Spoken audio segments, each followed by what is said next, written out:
Alright guys, Chris here with Armattan Quads. I want to show you something today. Some of you may have seen it already, posted on RC groups and Facebook and maybe Instagram last night. It would be this guy here. This is the Armattan Chameleon prototype model. And we're going to talk about it. I'm going to give you a closer look, tell you a bit what we did with this, and why we did it, how we went about designing this, and then after that we're going to destroy this frame using this, and we're going to compare how this hammer does when impacting on impact here, and of course I will demonstrate the same thickness of material here in a tricopter tail part, and then we're going to repeat these tests on this. This is an F14B 4mm frame. It is widely regarded as the toughest frame in our fleet when it comes to FPV. These frames really rarely crash. 4-inch props, a little bit less speed, also a little bit lighter, so less inertia. Does help with the models not breaking as easily. And then what we're going to do today is take that as an example and then see how we can break this versus how we can break this. When I presented this idea to the guys that are helping me, that are helping us, this idea was not received very well, and I had to actually make a video where I actually use this. You can see it's been banged on and hammered quite a bit now. I had to use this to make a video just for them, designers and sponsored pilots, other guys involved in helping us trying to get it right. You know, when they first saw the initial drawing for this, they thought there's no way this is not going to be strong enough. And also seeing comments that have been posted after the pictures were released about guys who have the same concern. And so I want to make a video to clear all that up, and I'm going to use this piece first to talk about this and how I came about wanting to use this type of, I call them roux bars. If you look, for example, now at the thickness of this, the same thickness, same width, and what you're looking at is 4x4 aluminum. Now on this, we've only got one 4x4 going all around, whereas on this, on the frontal impact, you have two of them, so you're at 8x8. And then for that section up here at the top, you have 4 of them, so you're looking at 16 millimeters of aluminum at the front here. Not 4 millimeters, 16 millimeters of aluminum. So you're going to need some very big impact, in my opinion, to cause damage on this.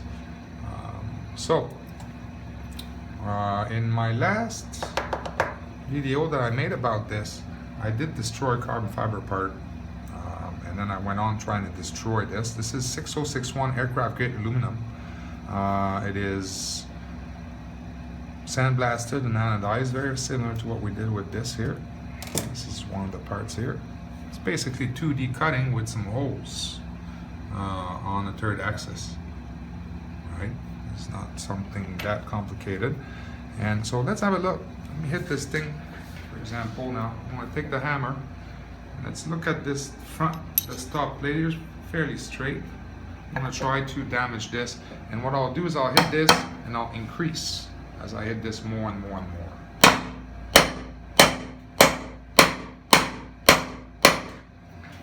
You see now I've managed to bend it a bit, and I've hit it way harder than I would need to hit a carbon fiber plate to smash it completely. I'm going to hit it on this side now.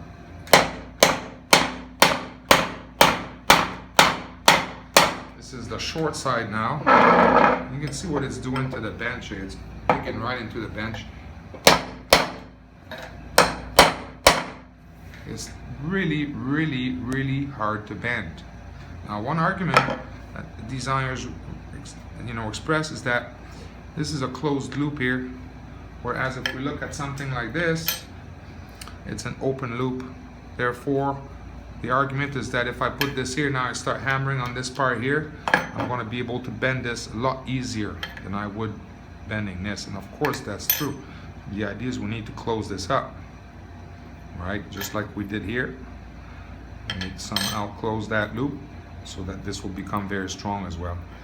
Now let's go back to the model. Before I destroy it, I will tell you a little bit more about it. At the rear, we're using a VTX mount. I thought I had one here somewhere. Hang on a second. I did. Let me grab one more.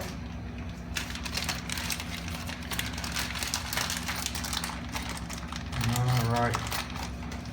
At the rear, what we got is we've got this an intrusion here for the VTX to sit in there and to not rotate. So it's basically a built-in anti-rotation VTX mount. And of course the antenna goes at the back here. And then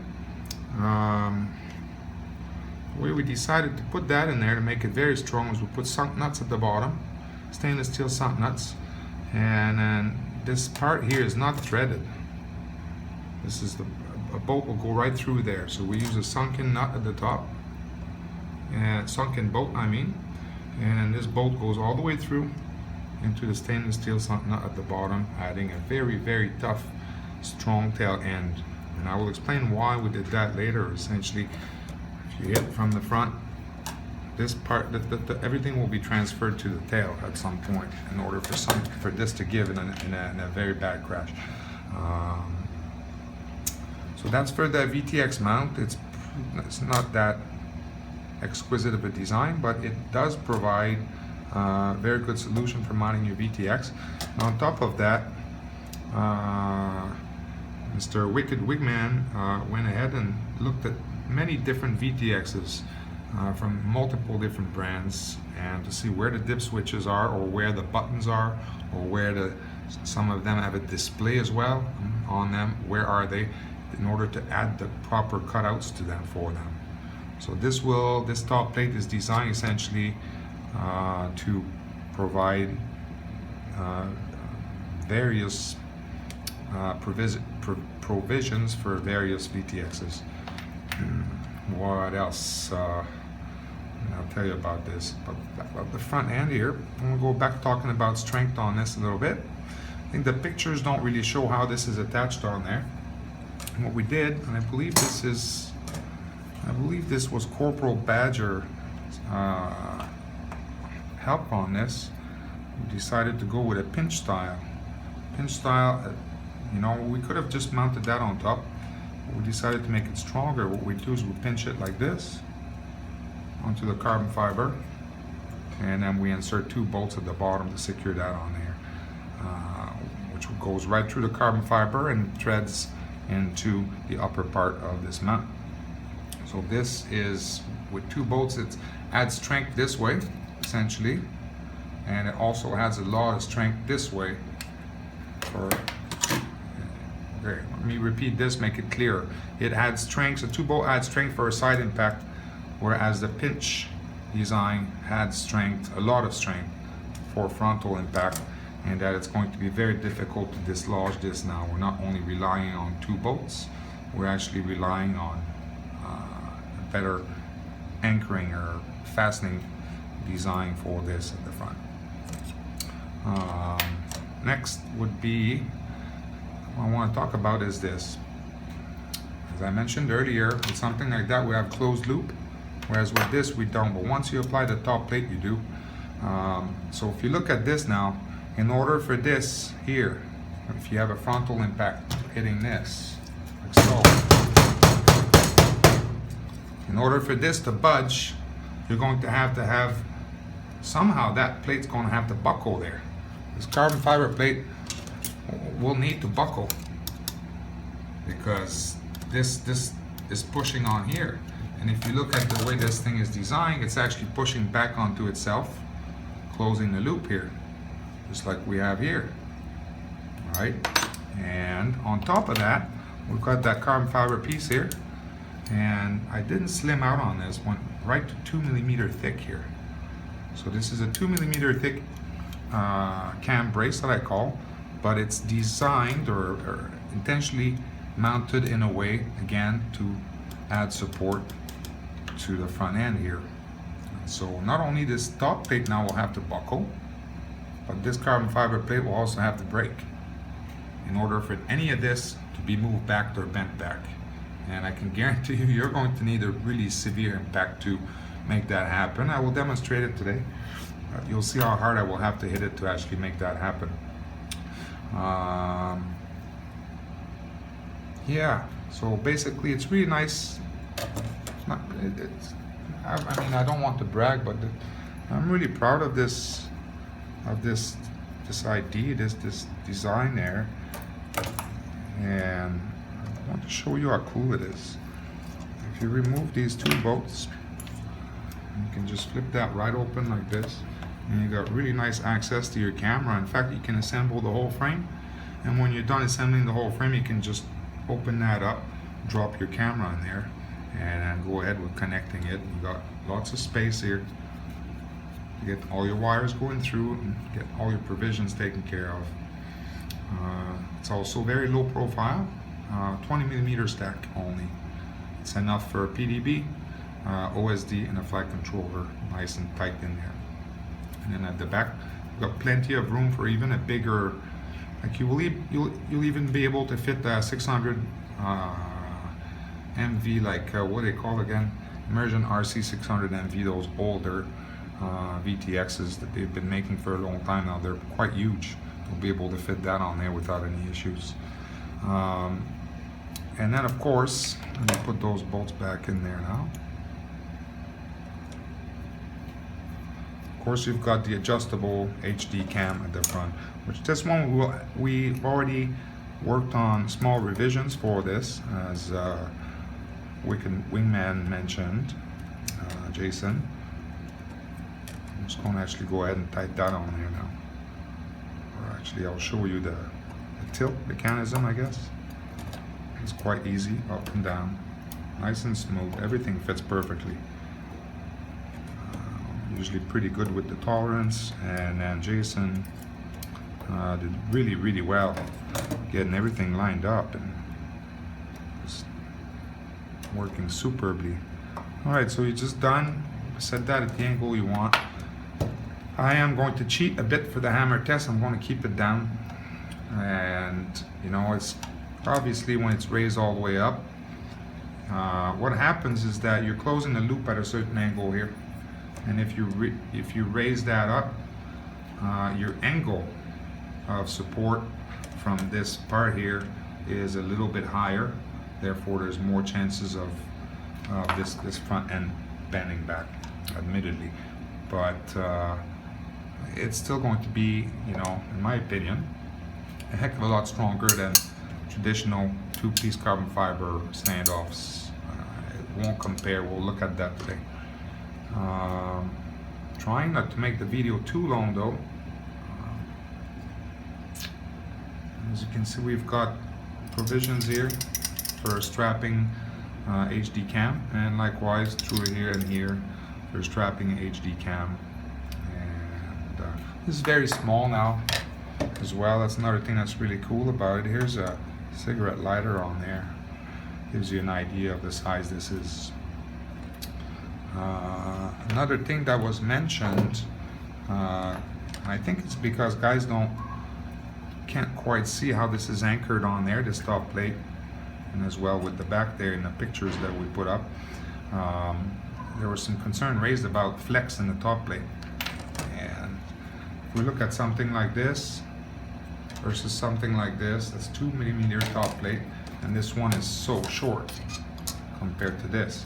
In fact, if you look at the whole model, this is the 4 and this is 5-inch prop. This one is almost looks bigger. All right, now regarding flex here, I don't know how I can display this.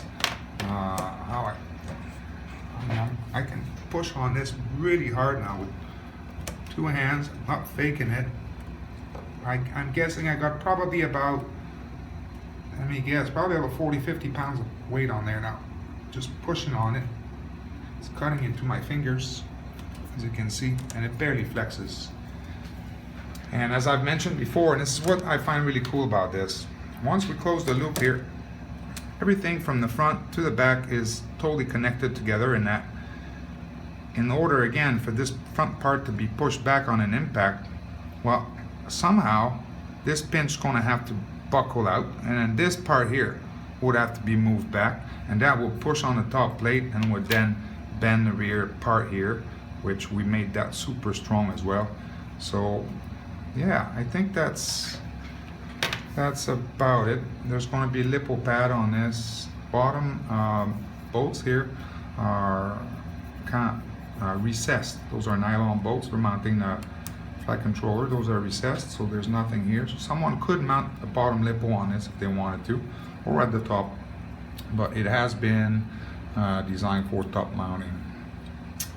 Yeah, so without further ado, I really hate to do this. I don't want to hammer this thing and destroy it, but I will do it. Let's start with the F-14B, which kind of sucks to destroy this one too, but it's for the sake of science. Let's have a look.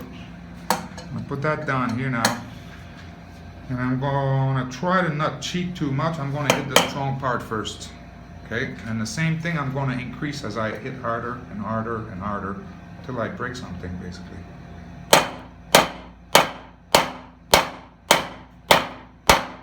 And you see what happens. I'm sure a lot of pilots have seen that happen on their models multiple times when they hit concrete or pavement.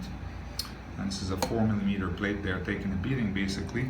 Something we typically see at the end of arms on a model. Now the top plate on the other end is not going to like that as much.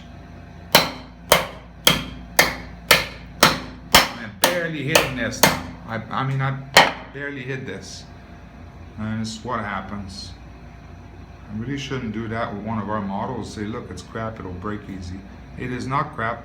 It's a very tough frame, but you can see that it cannot take a hit so hard. Just won't. So that's that one. A lot of carbon fiber everywhere now. Now we're going to, sadly, try to replicate this with this. So, all right.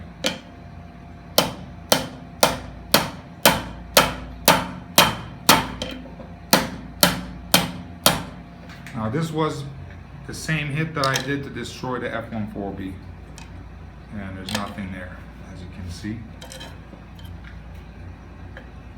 Nothing bent, not even like a little bit. Alright, let's try hitting the back. DTX mount. This has got a 28mm iron bolt going right through the aluminum there. Managed to damage the plate. Now I've managed to damage the plate a little bit here, nothing bent. And of course it can't bend because this plate here is attached to here, and this is pinched on the main plate, making it like almost like a uni block. So let's try and hit this harder now. I hate to do this, but I will break it now. Sure I can. I'm trying to not get a sliver or anything like that. Good anchor. I'm going to cheat a little bit. I'm going to try to hit both at the same time, but I might not manage every hit. Alright, let's try.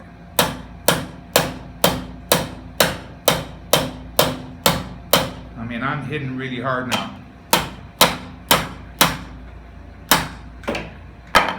This is insane now. You can see the alumi is bending. Nothing moved yet. That top plate does not want to buckle now. This is crazy. I mean, I'm doing this on video now for the first time. It's meeting my expectations in terms of designs where it comes down to. Let's try even harder. I'd like to put something so it sits instead of sitting on the arms, but that's okay. Let's try.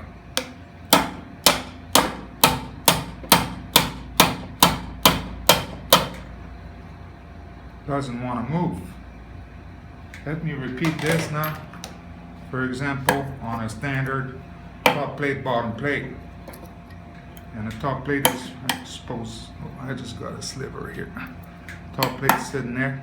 I should get my thumb out of there.